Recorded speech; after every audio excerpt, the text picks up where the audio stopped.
But here we go. Reward in exile.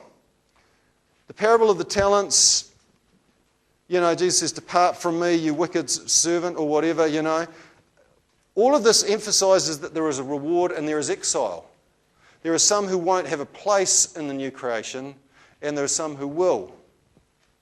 This whole area of judgment brings up the issue of hell.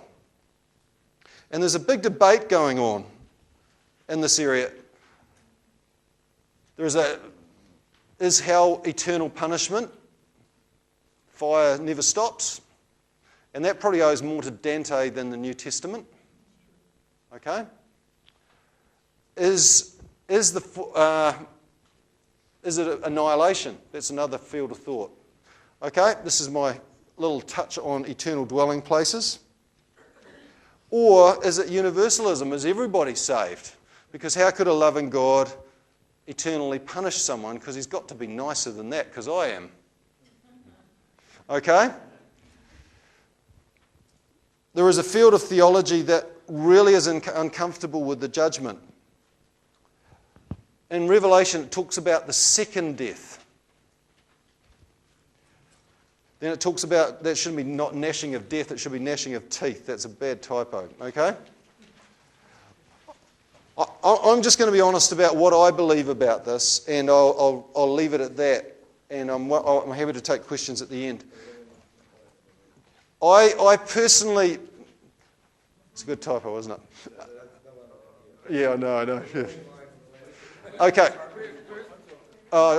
We'll come to it, don't panic.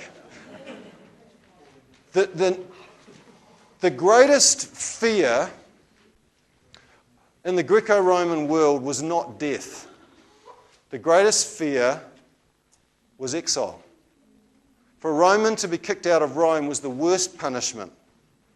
And I personally believe that most of the language of gnashing of teeth and so on is the language of exile. Exclusion from what God is doing. I do not believe it means eternal torment. The greatest fear was exile. For a Roman to be kicked out of Rome was the worst punishment. And I personally believe that most of the language of gnashing of teeth and so on is the language of exile.